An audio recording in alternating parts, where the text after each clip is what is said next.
예수 그리스도의 계보라라는 제목으로 우리 하나님의 말씀을 전해드리겠습니다.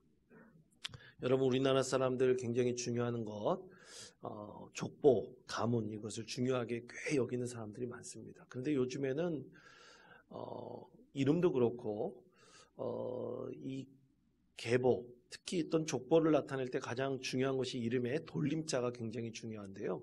요즘엔 그 돌림자를 잘 쓰지 않는 경우들도 굉장히 많습니다. 그런데 아직까지 우리나라 사람들은 만나면 고향이 어디입니까? 무슨 무슨 성씨를 갖고 있습니까? 또 거기에 파는 뭡니까? 몇 대 손입니까? 누구의 몇 대 손입니까? 이런 거 물어볼 때가 많습니다. 그렇죠?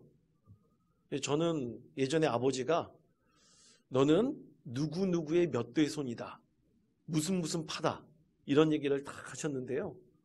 다 까먹어 버렸습니다. 세상 살다 보니까 그런 게 별로 중요하지 않더라고요. 근데 아직까지 그런 것을 굉장히 중요하게 여기는 분들이 굉장히 많아요. 근데 요즘에는 젊은 세대들은 전혀 이런 데 구애받지 않죠. 여하튼 우리가 어떤 한 가문의 어떤 계보를 따르고 있다는 것은 그들의 뿌리를 나타내는 데 있어서 굉장히 중요하다 할 수 있을 것입니다. 그런 복음에 있어서 우리는 어떤 마음을 가지고 그 뿌리를 찾아가야 될까요? 오늘 말씀은 예수님의 족보에 대한 우리 하나님 말씀이죠.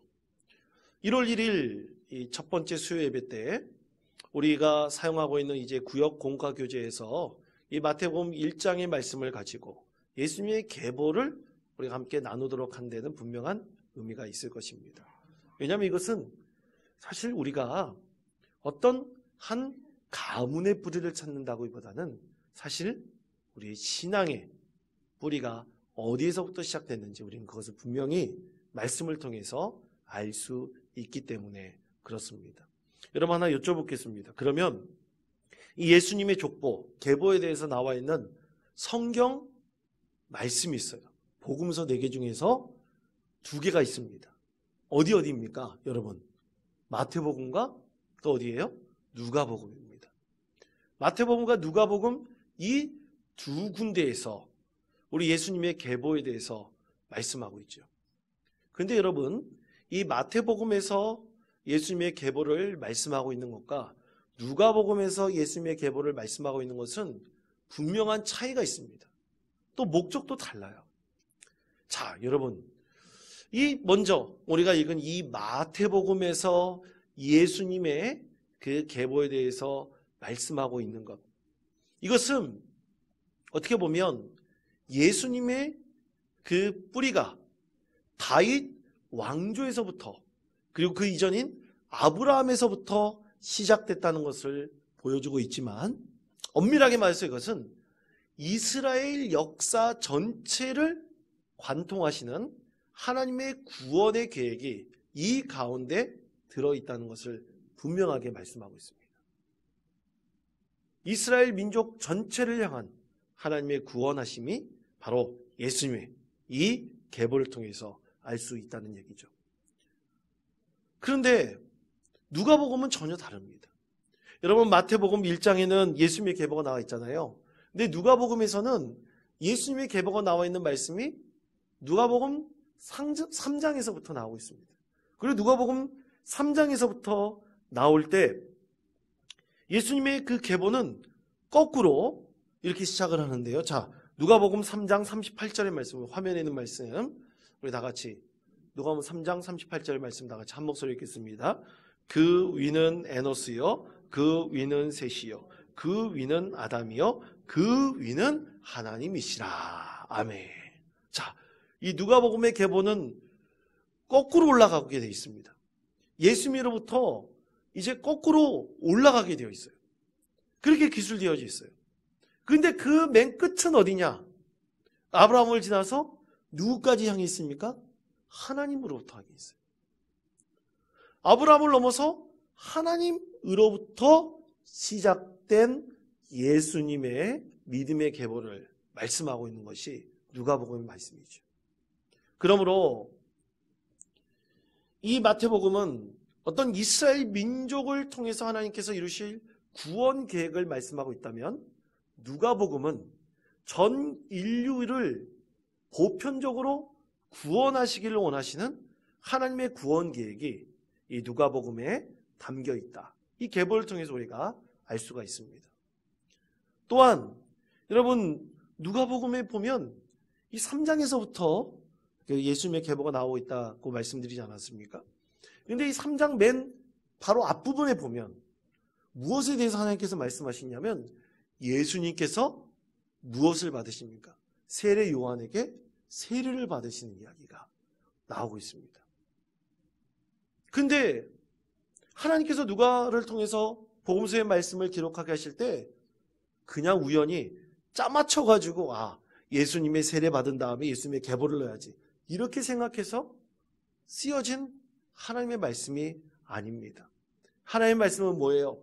하나님께서 이 말씀을 기록하는 자에게 영적으로 임재하셔서 그 영감을 통해서 한 자 한 자 하나님께서 기록하게 하셨죠. 그러니까 헛되게 쓰여진 하나님의 말씀이 하나도 없습니다. 그러면 왜 누가복음은 예수님께서 세례 받으신 이후에 예수님의 그 계보를 기록하고 있을까요? 말씀하고 있을까요? 마태복음은 맨 첫 장부터 기록하고 있는데 누가복음은 왜 예수님이 세례 받으신 이후부터 말씀하고 있을까요? 다 이것도 하나님께서 믿음의 역사를 보여주시는 그 구원 계획이 분명히 다르고 또 하나님께서 예수님을 통해서 믿음의 역사를 이렇게 써나가셨다는 것을 분명하게 보여주기 위해서 예수님도 세례받은 다음에 그 이후에 예수님의 계보에 대해서 말씀하고 있다. 그렇게 이해할 수가 있습니다. 또 여러분 마태복음, 누가복음을 한번 비교해 보시면 마태복음에서 말씀하고 있는 여러 족보에 나와 있는 사람들의 이름과 누가복음에 나와 있는 사람들의 이름이 다르다는 것을 알 수 있어요. 다릅니다. 그러면 다르다고 했을 때 여러분 어떤 게 진실이고 어떤 게 거짓일까요? 진실과 거짓을 여러분 나눌 수 있겠습니까? 전혀 그럴 수 없어요. 여러분 어떻게 하나님의 말씀에 거짓이 있다 말할 수 있겠습니까? 중요한 것은 두 개보다 다 하나님의 뜻으로 기록된 하나님의 말씀입니다. 굉장히 중요합니다. 오직 하나님께서 한 민족을 선택하셔서 이루신 구원 계획에 대해서 말씀하고 있는 것과 전 인류를 향한 하나님의 구원 계획을 이렇게 말씀하고 있는 것과 다 중요합니다.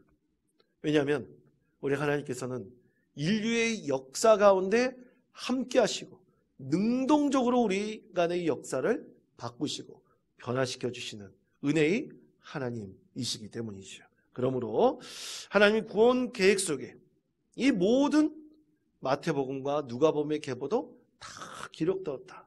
이런 의미에서 굉장히 두 계보도 굉장히 중요한 것이다. 우리는 말할 수 있습니다. 자, 그렇다면 오늘 말씀인 마태복음의 말씀은 예수님께서 인간 구원의 계획을 하나님께서 어떻게 이루실지에 대해서 기록하고 있는데요.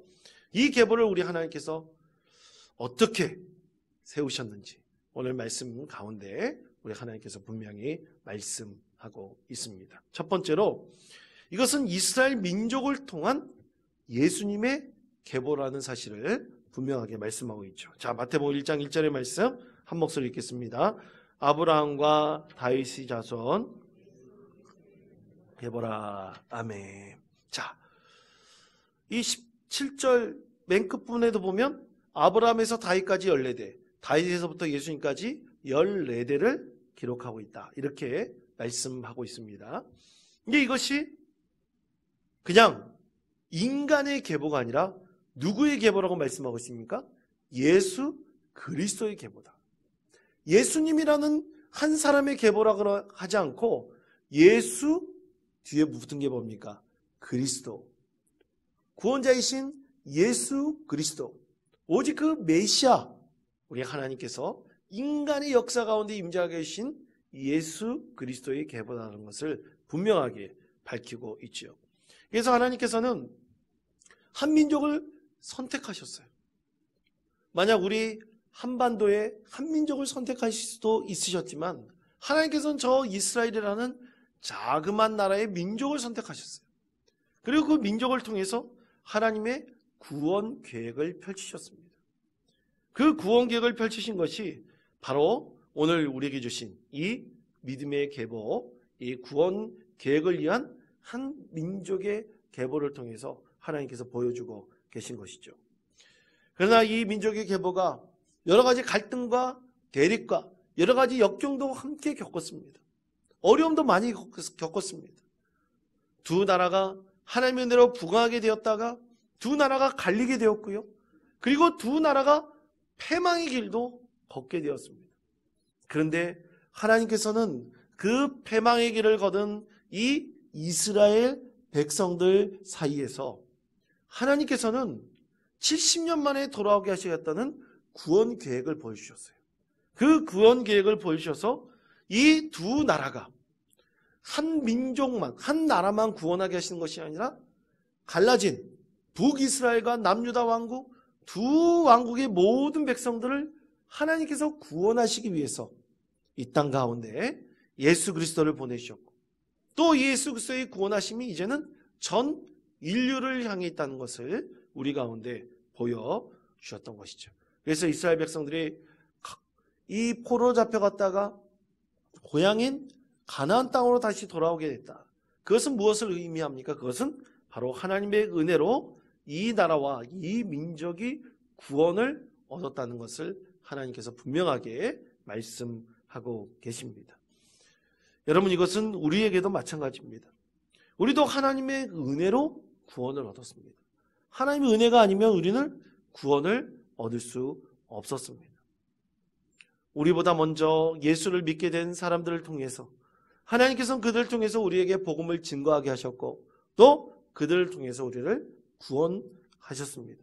그래서 하나님의 은혜로 우리는 구원받은 하나님의 자녀들로서 이제는 예수님의 계보라는 한 이스라엘 민족에 국한된 계보가 아니라 이제는 우리가 믿음의 대를 이어서 하나님의 뜻을 이루는 믿음의 계보를 우리의 인생 가운데 분명히 써 나가야 됩니다.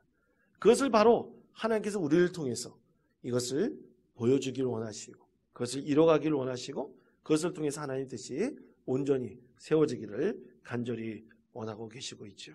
그러므로 사랑하는 성도 여러분, 오늘 예수님의 이 계보가 이스라엘이라는, 아니 다윗이라는, 아니 또 아브람이라는 한 족속의 계보로 머물러 있는 것이 아니라 이스라엘 전체 민족을 향한 하나님의 구원 계획하에 있는 믿음의 계보였다는 것을 여러분 기억하시며, 이제 우리의 믿음이 만약 1세대로 간다면 여러분 이후에 모든 후손들에게 진정한 믿음의 계보를 온전히 써나가는 믿음의 성도 되시기를 바랍니다. 두 번째로, 이 예수님의 계보에는 이방인들이 포함되어 있는데요, 참으로 그 시대에 이방인들이 포함된 예수님의 계보가 있다는 것은 참으로 놀라운 일입니다. 그래서 하나님께서는 이 계보에, 예수님의 계보에 이방인도 포함시켰다는 아주 중요한 의미를 담고 있습니다. 자, 마태복음 1장 5절의 말씀 다 같이 한 목소리 읽겠습니다. 살몬은 라합에게서 보아스를 낳고 오벳은 이새를 낳고. 아멘.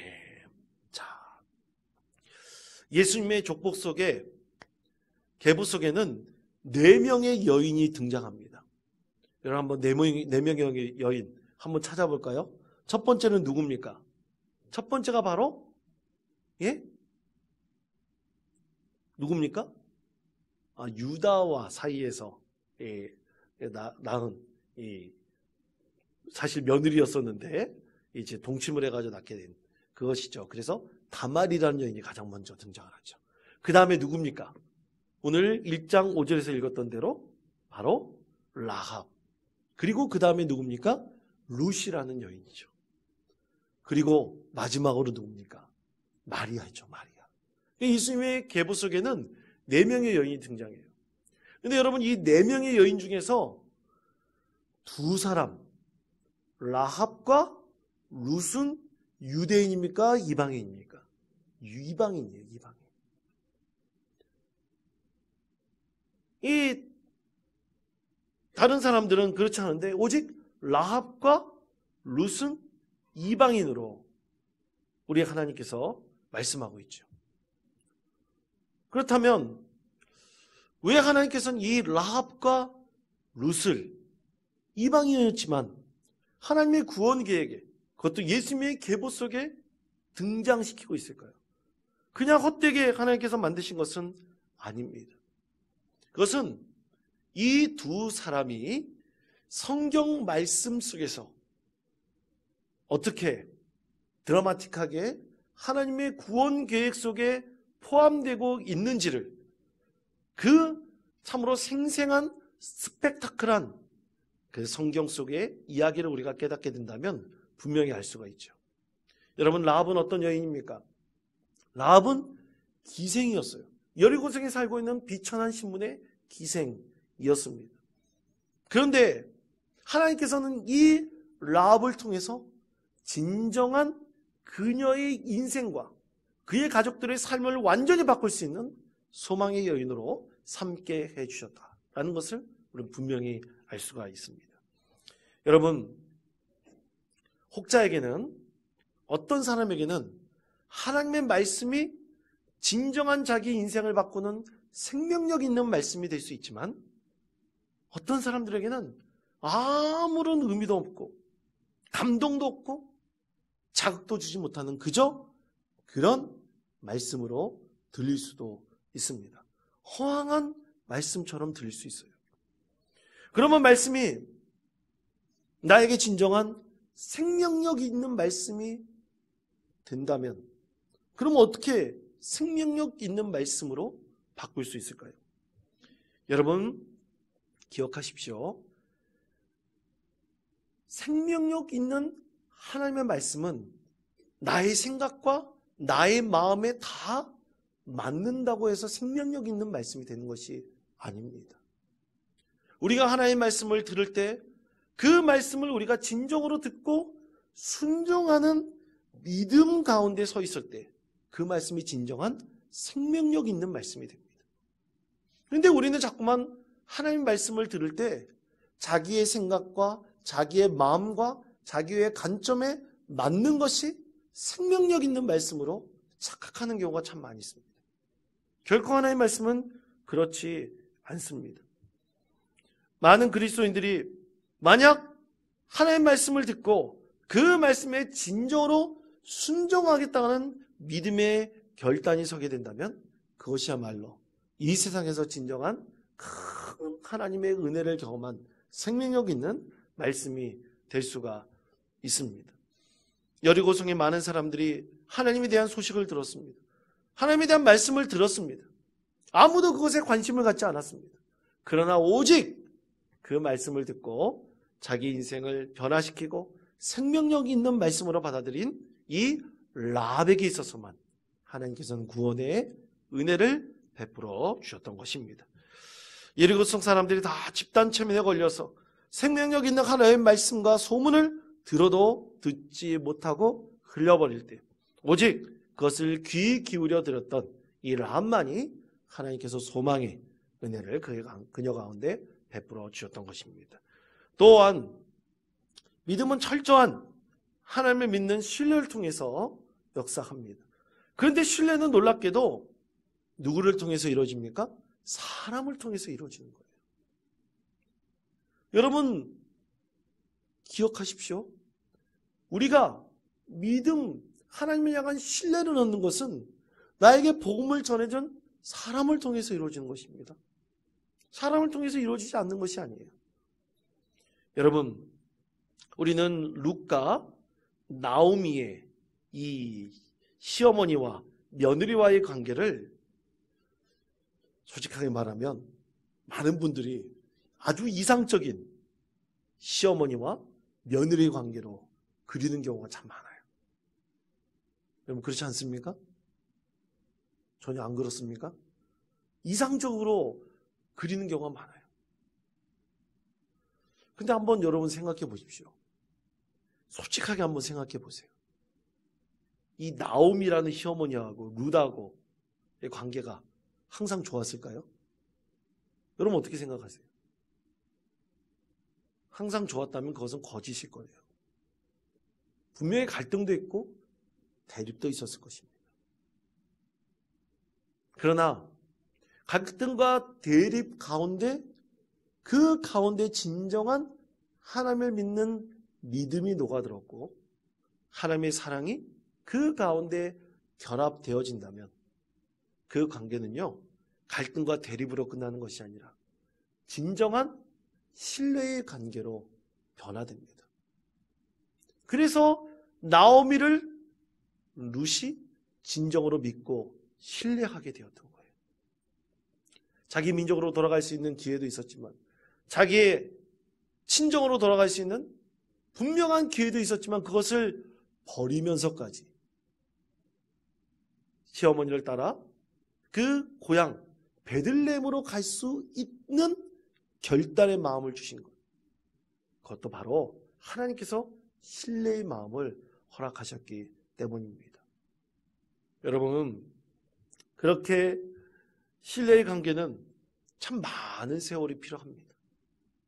그리고 갈등과 대립이 있더라도 그 가운데 신앙으로 우리가 극복해 나가는 믿음과 하나님의 사랑이 그 가운데 녹아 있으면 그 관계는 더욱더 돈독한 진정한 믿음의 관계로 세워질 수 있는 것입니다. 전에 저희 할머니 얘기를 한번 말씀드린 적이 있었는데요. 저희 할머니는 참으로 어렸을 경우에 부잣집 딸로 태어나셨지만 굉장히 불행하게 사셨습니다. 아버지가, 저희 할머니의 아버지가 저희 할머니 어머니가 이제 본처셨는데 아들을 낳지 못했어요. 할머니만 딸 한 번 탁 낳으셨습니다. 그래서 굉장히 부자였지만 이 본처에게서 아들을 낳지 못했다는 그 이유만으로 여러 명이 후처를 뒀어요. 그래서 저희 할머니가 사실 형제들이 굉장히 많았습니다.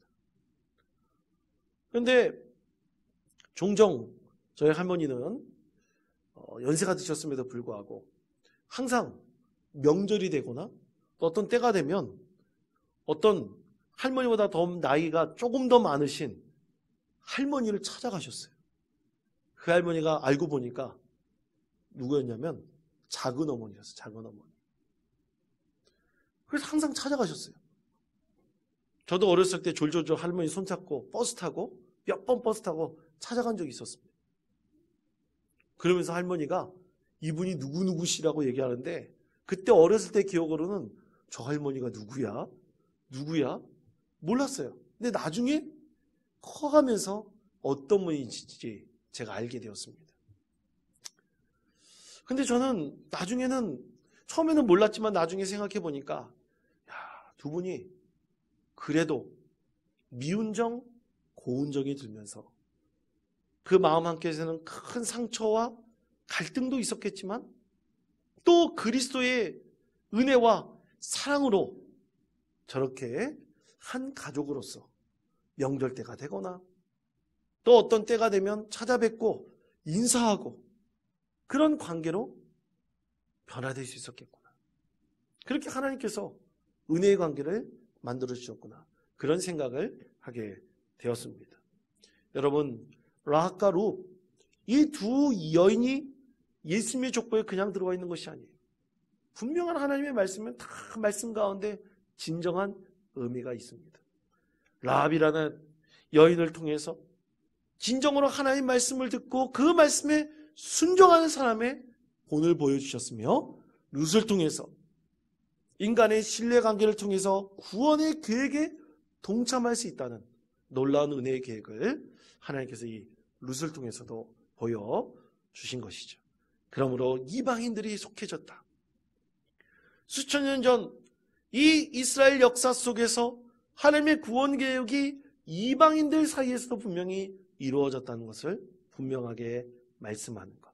그것의 의미를 우리는 참으로 깊이 깨달을 수 있을 것입니다. 그것이 마지막 세 번째 의미로요. 이 나라 민족에까지 이어지는 이 믿음의 계보가 이어졌다는 것을 우리는 분명히 알 수가 있습니다. 수천 년 전에 이방인들 통해서 하나님께서 구원 계획이 이루셨다는 이제는 우리나라와 이 민족 가운데서 하나님께서 구원의 계획을 이루시는 믿음의 계보가 계속해서 이어지고 있다는 것을 알 수가 있습니다. 여러분, 하나님의 구원하심이 라합과 룻을 넘어서 모든 나라와 민족에게 열려있는 믿음의 계보라는 것을 우리는 분명히 알아야 됩니다. 그래서 우리나라도 이 나라 민족을 넘어선 하나님의 구원 계획 속에 복음이 증거되었습니다. 얼마나 많은 선교사들이 이 땅 가운데서 희생을 당하기도 하고 또 이 땅 가운데서 복음을 증거하여 수많은 사람들을 예수 그리스도께로 돌아가게 만드는 은혜의 역사를 기록하였습니다. 기슐라프 선교사는 1832년 7월 서양 고대도에 상륙하여 한 달간 머물면서 그곳에 주기도문을 한글로 번역을 했습니다. 그래서 많은 사람들이 예수 믿는 그리스도인 되게 만들었습니다.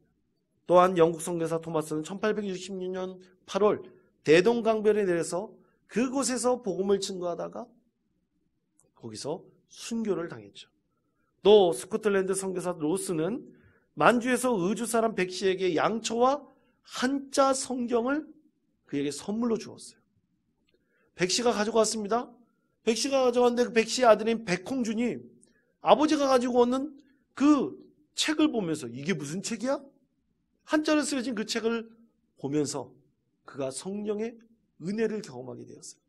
그래서 백홍준은 의주에 있는 이 만주 봉천에 있었던 맥켄타이어 선교사를 찾아가서 성경책을 통해서 내가 예수님을 믿게 되었습니다. 저에게 세례를 주십시오. 그래서 우리나라 최초의 세례자가 되었습니다.